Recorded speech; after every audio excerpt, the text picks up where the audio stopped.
주가와 바로 연결되는 공시에 대해 알아보는 시간, 공시로 보는 주가입니다. 오늘도 장우진 팀장님 모시고 이야기 나눠볼게요. 안녕하세요. 네, 반갑습니다. 네, 오늘의 눈에 띄는 공시 기업은 어디인지 바로 만나보도록 하겠습니다. 오늘의 기업은요, 영풍정밀 뜨거워진 경영권 분쟁이라고 되어 있습니다. 이 경쟁 정말 치열하게 지금 진행되고 있잖아요. 네네.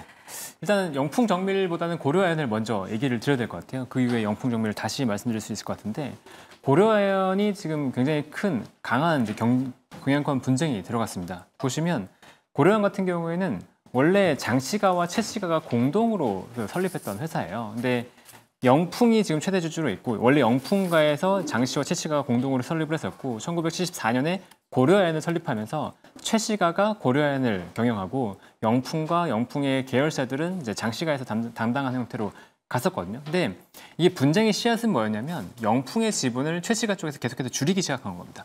영풍을 줄이면서 고려아연 지분을 늘려갔어요. 그러다 보니까 최대 주주의 지위를 영풍에 뺏긴 게 일단은 첫 번째 이제 분쟁의 씨앗이 된 거고, 그 다음에 보면 이제 장시가와 채시가에서 이제 3세경으로 넘어옵니다. 그러니까 특히나 채시가 쪽에서 이 최기호 회장의 장남인 최천걸 회장, 최천걸 회장의 차남인 최은범 회장이 고려아연의 최대 주주로 회장으로 들어오면서 그때부터 문제가 본격화되기 시작합니다. 2022년의 일이에요. 최은범 회장이 들어오면서 원래 최대 주주가 영풍이다 보니까 고려아연의 독자적인 경영을 위해서 우호 지분을 확보하기 시작합니다. 그때 LG화학, 그다음에 한화, 현대차그룹을 연달아서 그 우호 지분을 확보하면서 결과적으로는 장시가보다도 지분율이 조금 더 높아지는 상황이 발생합니다. 그래서 그러니까 장시가 쪽이 33.13%, 그다음에 채시가와 우호 지분이 33.83%. 거기에 현재 경영진을 지원하는 국민연금의 지분이 한 7, 8% 정도 됐거든요. 그러다 보니까 계속해서 주주총회에서 결단이 고려아연의 채시가 쪽이 좀 더 유리한 상황으로 바뀌었어요. 그러다 보니까 1차적으로는 고려아연의 분쟁이 끝났구나, 채시가 쪽이 더 우위를 가졌구나라는 형태로 끝나게 됐거든요. 최근에 보면. 네, 이렇게 전쟁에 대해서는 알고는 있었지만 이렇게 씨앗부터 설명을 들으니까 훨씬 이해하기 편한 것 같은데요. 이렇게 1차 전쟁이 끝나고 또 어떤 일이 벌어졌을까요? 네. 저희도 다 분쟁이 끝났다라고 생각했었는데, 이 최시가 쪽에서 좀 더 영풍이나 이런 쪽을 압박하기 시작합니다. 그래서 2024년에 영풍은 석포제련소를 가지고 있고, 그다음에 고려아연은 온산제련소를 가지고 있어요. 온산제련소가 글로벌 1위 회사고, 그다음에 석포제련소가 글로벌 3위인데 영풍 쪽이 석포제련소 쪽의 경영을 조금 더 못하는 경향이 있습니다. 그래서 영풍이 실적도 안 나고 했었는데, 여기에 대해서 영풍과 원래 원료를 공동 구매하고 제품을 공동 판매하는 계약이 있었어요. 이게 공동 구매와 공동 판매가 있으면 아무래도 규모의 경제 효과가 나오기 때문에 영풍에도 유리한 측면이 있는데, 이 계약을 종료하다 보니까 석포제련소, 영풍 쪽에 불리해진 거죠. 여기에 추가적으로 아연을 생산하다 보면 황산이 필연적으로 부가물로 나오게 되는데, 이 황산을 저장할 수 있는 탱크가 좀 부족했습니다. 그런데 이 황산 저장 탱크가 부족한 상황에서 고려아연이 원래 이 황산을 처리해줬었는데 이 황산 계약을 중단한다고 선언했어요. 2024년 6월에. 그러다 보니까 영풍의 실적이 굉장히 부진해지는 상황으로 발생하게 된 거죠. 그러니까 이게 영풍의 목을 졸라버린 거고, 여기에 추가적으로 원래 설인상사라는 회사가 고려아연의 제품을 해외로 판매한 영업 담당하는 회사인데, 이 설인상사는 고려아연이 최대 주주지만 영업은 장시가 하는, 그래서 장시와 채시가의 우호를 상징하는 회사였거든요. 근데 이 설인상사의 경영권을 채시가가 확보하면서 더더욱이나 이 경영권 분쟁의 씨앗이 더 커져 버렸습니다. 그러다 보니까 장시 쪽에서 계속해서 분노하는 상황으로 바뀌게 된 거죠. 그리고 이제 MBK 공개 매수가 들어갔다고 알고 있는데, 네. 이것은 어떻게 좀 우리가 해석을 해야 될까요? 그러니까 잘 생각해 보시면 채시가 쪽에서 장시가를 지나치게 압박하다 보니까 장시가 쪽에서도, 아까 채시 쪽에서도 LG화학이라든가 한화, 그다음에 현대차그룹을 들여왔잖아요. 그러다 보니까 우리도 안 되겠다. 그래서 영풍도 MBK랑 손을 잡고 고려아연의 경영권을 확보해야 되겠다라고 얘기가 된 거죠. 그래서 그러니까 추석 전에 공개 매수를 선언하게 됐고요.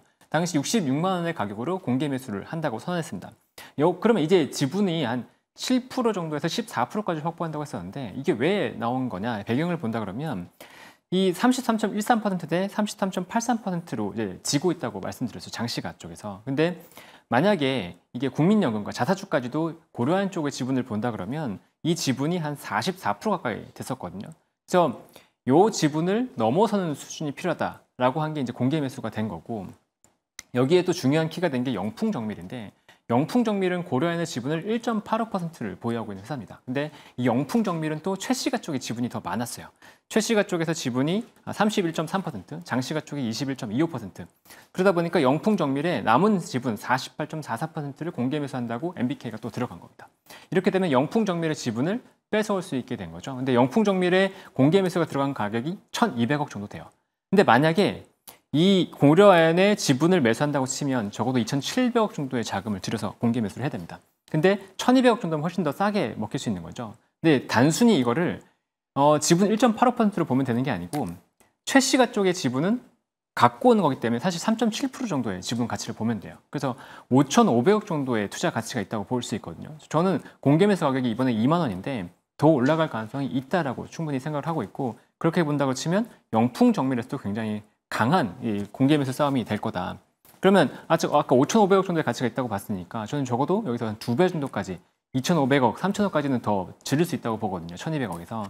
그러면 공개 매수 가격이 뭐 4만 원 이상도 갈 수 있습니다. 영풍정밀을 정말 차지하려고 한다 그러면. 그래서 영풍정밀도 굉장히 강한 공개 매수 전쟁이 될 거라고 보고 있고, 고려아연 같은 경우에도 지금 장씨가 최씨가 모두 물러날 수가 없는 상황이에요. 그러니까 장씨가 쪽에서도 여기서 물러난다고 치면 영풍의 사업 자체가 휘청할 수 있는 상황이기 때문에 어떻게든 고려아연을 잡아야 되는 상황이고, 최씨가 쪽에서도 이 고려아연까지도 뺏기면 지금 할 게 없잖아요. 사업을 맡고 있는 게 고려아연이기 때문에 어떻게든 이걸 지켜내려고 할 겁니다. 그래서 지난주 기사들을 보면 최씨가 쪽에서도 이제 우군을 확보하고 있고 우군을 확보해서 조만간 대항 공개 매수에 나설 거라고 얘기가 나오고 있어요. 그래서 1차 공개 매수 가격은 66만 원이었는데 대항 공개 매수가 된다 그러면 예전에 SM이나 한진칼 사례처럼 주가가 계속해서 더 올라갈 가능성이 있다고 보이거든요. 그래서 현재 상황에서 둘 다 서로 물러날 수 없고 양보의 가능성은 지금 현재 상황에서는 이제 높지 않기 때문에 고려아연은 이 경영권 분쟁으로 인한 주가 상승의 가능성이 굉장히 높은 상황이다. 이렇게 해석할 수 있을 것 같습니다. 네, 고려아연과 영풍정밀을 둘러싼 지분 경쟁에 대해서 알아봤는데요. 이것으로 인해서 우리가 또 주가의 탄력을 받을 수도 있겠다, 이런 얘기도 들려온 것 같습니다. 지금까지 장우진의 공시였습니다. 감사합니다.